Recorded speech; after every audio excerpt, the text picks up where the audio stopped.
tugenze okunzika akalulu kano nga nze nyononeddwa emmotoka 5 nga bazikubye ate nga ezimu kuzo nga ku nnaku z'omwezi 13 Kisekka Salimu yaduumira ng'ali ne Semukuutu ng'ali ne Nsereko Abdul Nsereko n'aduumira ne bakuba emmotoka yange kumpi gisaanyaawo yonna era poliisi yagijja ku kkubo.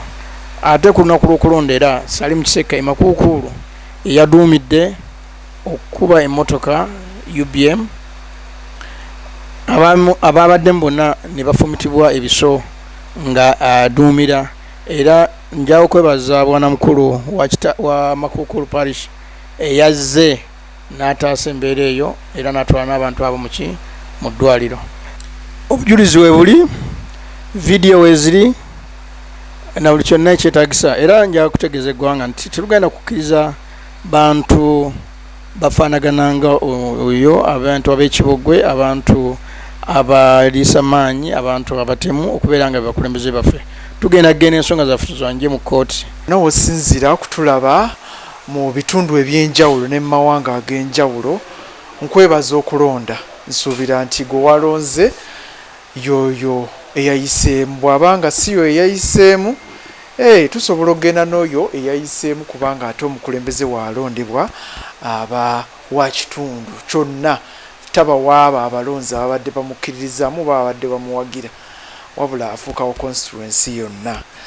Omwaka gukyali mupya, minisita w'ebyenjigiriza wa ministry yatugambye nti okusoma kwongezaayo ennaku z'omwezi nga 10 tekukyali kwa 2 nga bwe kibadde emabegako wali.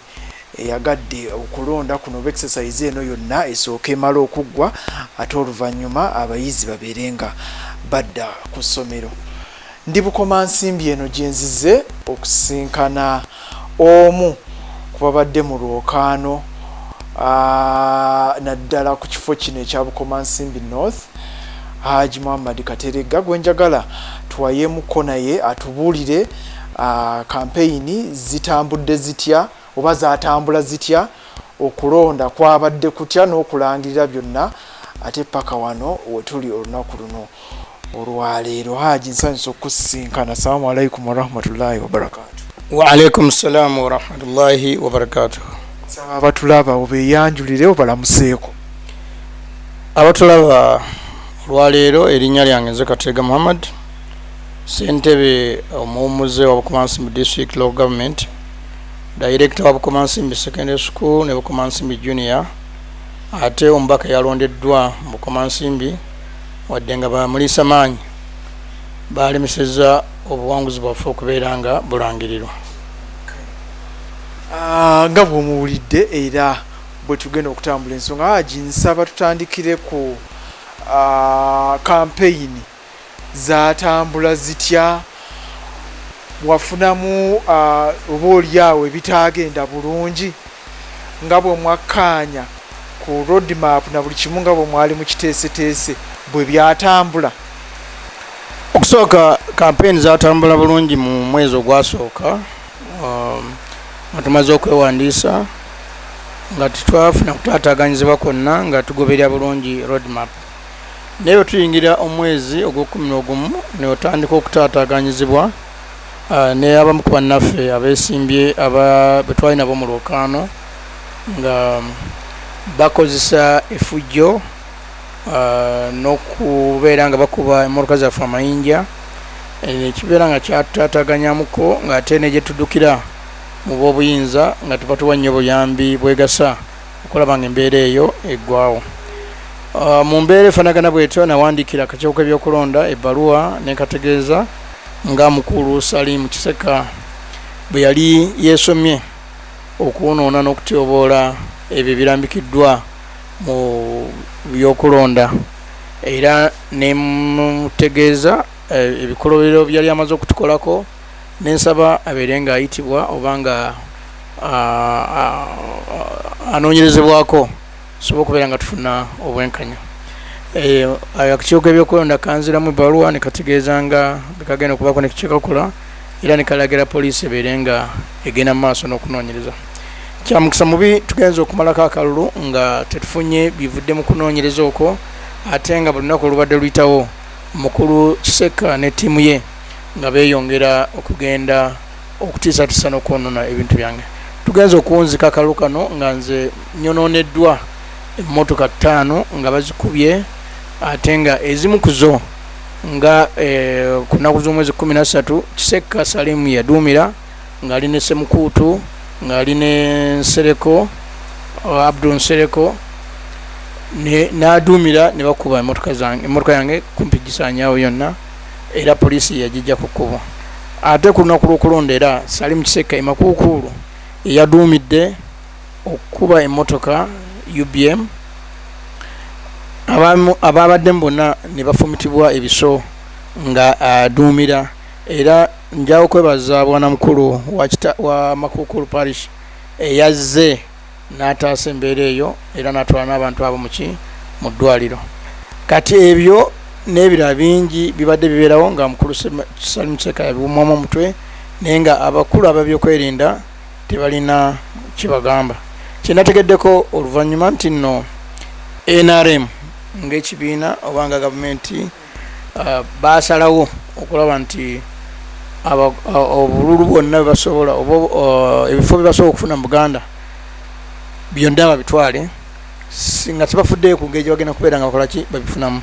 Kati mu bitundu omwabadde abantu abamanyiira ebyokuliisa amaanyi nga mukulu Salimu Kiseka kubanga gyava esembabule yenkola yaayo era bamumenyerako ne ku nnyumba kiri kuliko tukimanyi olw'effujjo n'obukumpanya n'obutemu bwe yali yenyigiramu mu kitundu ekyo. Kakati mu bitundu ebyabaddemu abakandidate ba NRM abafaanagana nga Salimu Kiseka bayanguyiddwa okulagana ne bakifeesi n'ababyokwerinda okubeera nga batuukiriza ekyo ekibiina kya NRM kikyadde kyagala okubeera nga kibeera mu Buganda. Ebyo byonna gy'obyogedde naye obirinako obujulizi nti ddala kituufu mwami Salimu Kiseka yavunaanyizibwa ku byo? Obujulizi we buli, vidiyo weeziri na buli kyonna ekyetaagisa era nja kutegeeza eggwanga nti tetugenda kukkiriza bantu bafaanagananga oyo abantu ab'ekibogwe abantu abaliisa maanyi abantu abatemu okubeera nga bakulembeze baffe. Tugenda kugenda ensonga zaffe zanje mu kkooti anje ensonga zino mu kkooti etusalirewo ekisaanidde okubeera nga kikola ki nga kigobererwa kubanga mu bitongole bino muli akakiiko k'ebyokulonda poliisi n'abye PDF badde nga ba deployed wano sitwafunyemu kuyambibwa sitwafunyemu bwenkanya mu nkola yaabwe instead badde obaolyawo nga bayambako embeera eno okubeera nga ekola kyegenda mu maaso. Wakati mu ebyo byonna bye muyiseemu mu campaign ofiisi ya RDC nayo teyabayamba?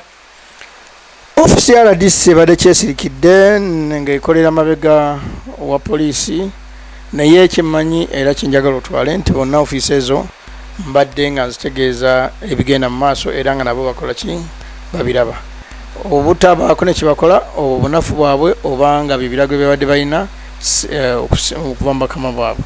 Haji, akalulu kabaddewo naku z'omwezi nga 15 ku Lwokuna. Bingi emivuyo weewaawo abasinga ewamu oyinza okuga nti tegyabaddeyo naye mu bifo bingi naddala eno Bukomansimbi Sembabule oyinza okugamba nti mwabaddemu oba oliawo abalala bye bagambye nti oba bye baaganye n'abantu baffe okujja okulonda ebikozesebwa bituuse kikeerezi obuuma obumu buganya okukola ba returning officer oluusi baganya okukozesa enkalala z'abalonzi ate nga mwami Byabakama twawuliraga nti eyo mu bitundu obuuma gye buganya okukola mukozese enkalala z'abalonzi kubanga nazeera abo balonzi era babanyikiddwa. Exercise eno yonna ey'akalulu gwenga candidate ogiraba otya era ki ekyabadde ogwo ku polling station wewalondedde? Ekisooka nti nno akakiiko k'ebyokulonda kavunaanyizibwa kyenkanyi ku mivuyo gyonna egyabaddewo ke katuwalawala katwala mu kulondesa buuma era omulimu gwaffe gubadde gwakunga bantu kukeera ku makya genda kukola ki abantu zagenze okula ssaawa 2:30 ng'abantu basimbe layini nga layini zikozesa zijjudde ne babeera ku layini okwo obutaseguka paka ssaawa 4:30 omukulu w'ebyokulonda we yavuddemu omwasi naga nti abantu balonde naye nga abantu abamu baali bamaze okuddayo ewaka nga bakooye okutuula awo kakati ssaawa 8 abantu bandibadde bakomerawo babeere nga balonda emivuyo gya Mwankiseka we gyatandikidde egy'okulumba polling station n'akuba abantu n'agobawo aba polling agents ne babal staffing kati abantu amawulire abagafunye nga bali mu okudda ku byakulonda bakomyawo ne badda noga nti balina gakola ki gatawaana na kuteeka bulamu bwabwe muki matiga kakati abantu babiri abavunaanyizibwa ku low turn up ekisooka ye mwami Babakama eyabuzaabuza ensi era ndowooza nti yandibadde ateekebwa ku tasika okunnyonnyola what happened ensimbi zaffe twazimuwa mpitirivu ogenda okukola omulimu ogwo ogutaatuukiridde ekyokubiri beba candidate ab'NRM abakozesezza ebiso emiggo n'emitayimbwa ku lunaku lw'okulonda be baaviiriddeko abantu baffe okubeera nga bajja batono ku polling stations gy'okukola ki okulonda nga batiirira obulamu bwabwe ne basigala babeere nga basigala awaka waabwe. Security eyo yabadde gulugulu mu kalulu kano. Security nga bwe ngambe teyayambye embeera kubeera nga etebenkera. Security nabo babadde mu kunafuya abalonzi babadde bagenda beetala ku polling stations ezimu nga bajjamu abantu balowooza nti sibawagira candidate omu nga bagamba nti nno bali mu kuwulira balonzi bakampainingira ku line. Ekyo kyabaddewo ekikuuta kyabaddewo emirembe mu Kirinda na polling stations nyingi nga aba security abo bagenda ne batawaanya abantu nga bagamba nti bali mu campaigningira ku line. So nga ate wabaddewo abantu abadde bagulirira abantu nga basasula ensimbi mu lwatu naye nga poliisi nayo tena kyekola ki tena kyebagamba. Ate abakuumaddembe baga nti temwabadde mukwekalakaasa mu kalulu muno mu kulonda. Abantu balonze mu mirembe tewabaddewo mbeera yonna etaataaganya kulonda. Ekyo si kituufu. Bo bennyini baataataganyiza okulonda ne candidate wa NRM yataataganyiza okulonda n'akakiiko k'ebyokulonda kaataataganyiza okulonda. Omuntu agamba nti mwabadde mutaataaganyizibwa tabeera feya. Haji akalulu kawedde era ne bakalangirira. Ebyavudde mu kulangirira byalaze nti Mwami Kiseka Salim awangudde ekifo kino ekya Bukomansimbi North. Obuwanguzi buno oyinza bwesigamya kuki kubanga tulaba ne mu South wadde wa independent naye abasinga bagamba nti wa NRM. Ate ne kyomubaka omukyala naye byabaddewo weewaawo era envuvumo zitambula nti oba oli awo ne mukyala Ruth Katushabe ayinza okubanga naye obuwanguzi bwe tebwabadde mu mikono mituufu. Embeera y'okulangirira kuno n'obuwanguzi buno ogyogerako ki? Okusooka nti omukyala yalangiridde abakulembeze abo abeeyita abakulembeze yalangiridde nga aliko ekimujja emabega nga tagoberedde biki byavudde mu field. Era teyeetengeredde teyagoberedde DR forms yabigoberedde era yagambye nti ngenda kulangirira bwabaawo atematidde ajja genda abikole ki abiwakanye mu kooti. Bibyadde bigambo bye. Era tebasinzidde ku ani yafunye bululu butya kubanga nabo byabatwalidde kumpi ennaku 2 nga bakyagattanga emiwendo tegikola ki tegibalansinga. Ako kamu kubonebwa okulaga nti nno ebintu badde bafumba biki badde bafumba bifumbe ng'oba oli abatuukiriza ebiragiro ebyakoze ki ebyabaweereddwa.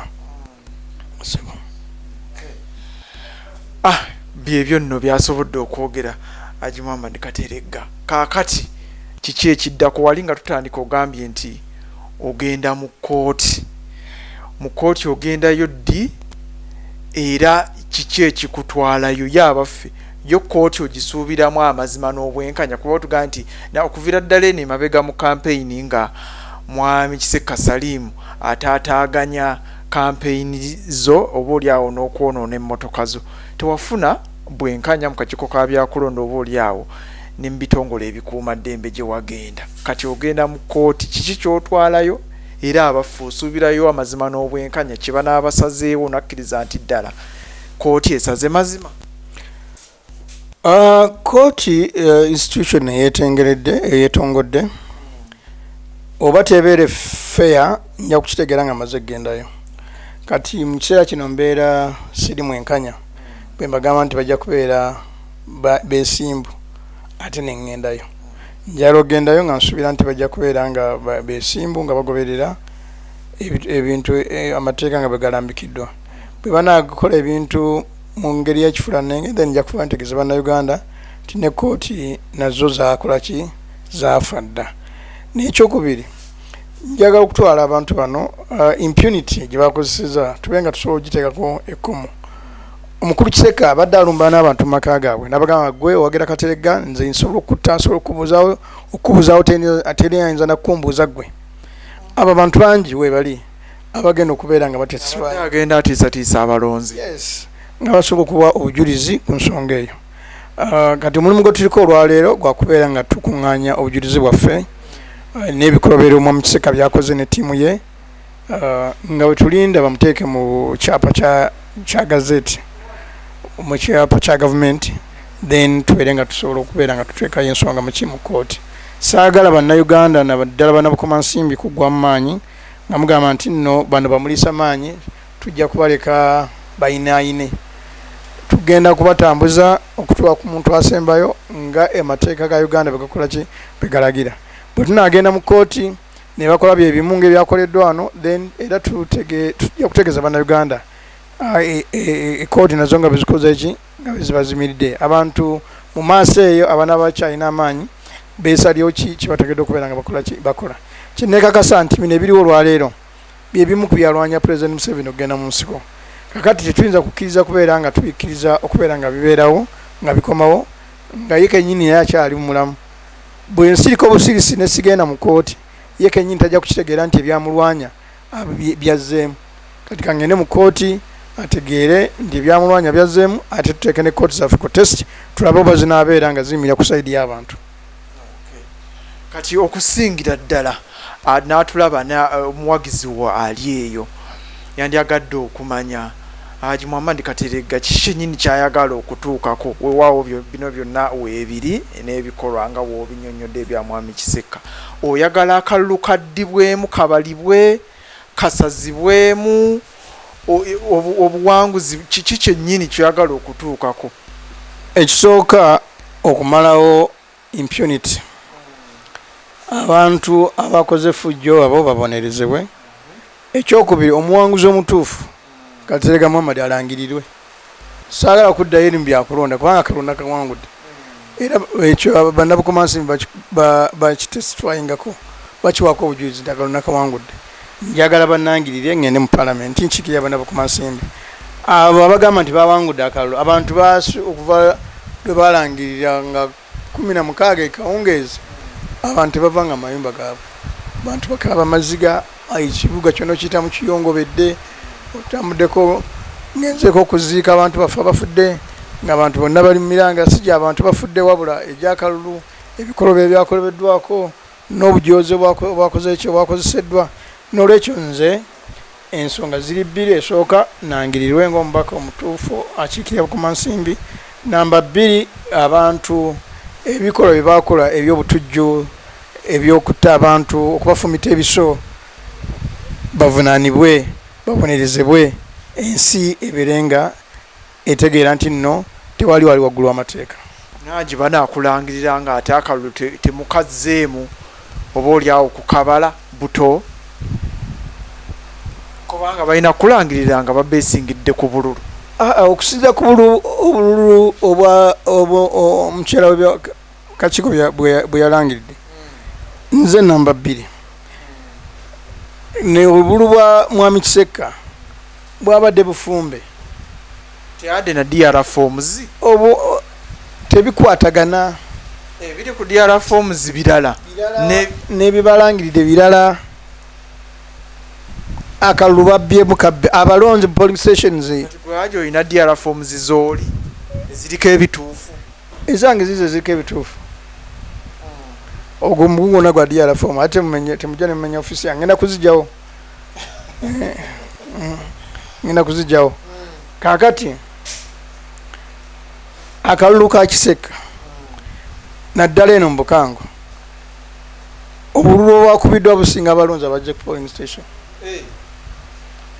yakwataganye badde najja n'alumba polling station aba ne badduka ne bataya nga bano ba presiding officer bakutula obululu 10 ne babawa ne basula ne badduka ne babawa ne bagenda polling station ki endala kati ebyo na akakiiko k'ebyokulonda nga kalangirira tekabitunulidde kati nga tumaliza ki bw'onooba tofunye bwenkanya omuli okubanga bakulangirira ne kooti nesawo nega nti okusinziira ku bujulizi bwonna obuleeteddwa tukizudde nti ddala kituufu mwami Salimu Kiseka yalangirirwa mu butuufu era asigaleyo nga memba wa parliament wa Bukomansimbi North guzzaako ki of course kooti ziri bbiri kooti esooka bweneesalawo ng'ekyo bogambye njagenda mu kooti eddako court of appeal esembayo mu byobukulonda kyene tugamba kyekyogenderako naye nga character y'omubaka agamba nti elect inverted commas tenzikiriza tensobozesa kumukkiriza nti mubaka era n'abantu b'Obukomansimbi bangi tebakkiriza nti oyo mubaka ajja kubeera akikirira kibiina kye naye tagenda kukiikirira abantu b'Obukomansimbi kuba talina wagenda kubeera ng'ayimirira era talina wagenda kujja birowoozo by'abaana b'Obukomansimbi bitwala mu parliament. After all ne mu parliament simusuubira kubaako kyamaanyi kyakola kubanga n'ebyogerwayo tabitegeera. Kale aji nsaba tumalirize otuwa obubaka obusembayo abantu abasinga bakyali mu mayumba gaabwe beggalidde balowooza nti oba okwekalakasa kukyagenda mu maaso oba abantu bakyakuma ebipiira mu luguudo.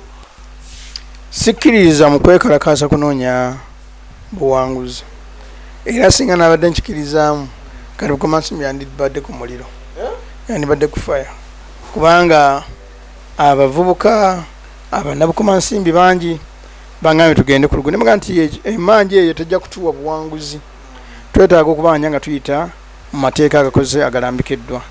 Nimbawo ekyokulabirako ekyebutambala abantu baffe 13 abaguzeemu akaba ate kinene kisigala nga kikoze eki bano abenaremu kyebaagala ye violence bw'otambulira mu layini yaabwe ya violence baba bakuwangudde. Kati ffe tulina okutambulira mu mateeka ne begana baga bakeereisezaamu naye tujja kutuuka wagye tulaga. Nolwekyo yakusaba bana Bukomansimbi mwenna okubeera abakakamu ate okuvaayo mu ddonde bakyamaani ba LC5 abakulembeze bano abaddako tubeetaaga nnyo nga balimu empeke nga balimu ensa. Muveeyo mulonde abakulembeze abatuufu mu local government tusobole okubeera nti nno tujja kubeera nga twanguyizibwa mu nzirukanya y'emirimu gyaffe mu kitundu. Naye ekya Bukomansimbi North Constituency kyo tugenda kitambuza paka ku kooti esembayo okutuusa nga tufunye obwenkanya tujja kubeera nga tussa wansi omukono. Kyenjawo bakubiriza nti abantu abalabikiddwako nga bakola ebikolobero ne bebatambula nabo mubaboole temugenda mu mikolo gyabwe temubayita mu mikolo gyammwe temubaziikirako ne baba azze kugula nnyama oyinza omutunya kyamuliizo n'ozeefiiriza ne baba ajja mu kereziya tomukkiriza kusembera bwoba oli bwana mukulu. Kati omuntu eyafumisa ekiso mu maaso si busosoze bantu kyesigalidde mu bunafu bwaffe tunaakola tutya nga gavumenti tefuddeeyo omuntu n'afumita omuntu ekiso mu maaso ga bwana mukulu ng'amulaba kati oyo asembera atya kugira nga amaze okugenda na confessing ebibi bye n'abyenenya. Naye abantu abo nga bakyali mu mbeera efaanagana bwetyo mbasaba bantu abo mubasembeze wala bamanye nti nno bamuliisa maanyi tebalina kyebagenda kutugattako okuggyako buli lunaku okunoonya amagezi agabafulumya mu buvunaanyizibwa bwe bewaŋŋamiza. Tweyanza nnyo tweyanzege Haji, nsuubira nti ebintu abirambuludde bulungi era obitegedde bulungi. Byonna ebinaaba bigenze mu maaso nga Haji agenze mu kooti n'ebinaaba bivuddeyo. Ate ne bw'anaaba ekkooti eno ento wajja agenda okusookera tafunye bwenkanya neyeeyongerayo mu kkooti endala era ajja kudda wano ku mukutu gwe gumu abe nga ategeeza ekinaaba kiddako oba oli awo n'ebinaaba bituusewo singa anaaba afunye obuwanguzi bwe nga bw'agambye. Nsaba takumira mpeera ku nkumire, beera bulungi weeraba.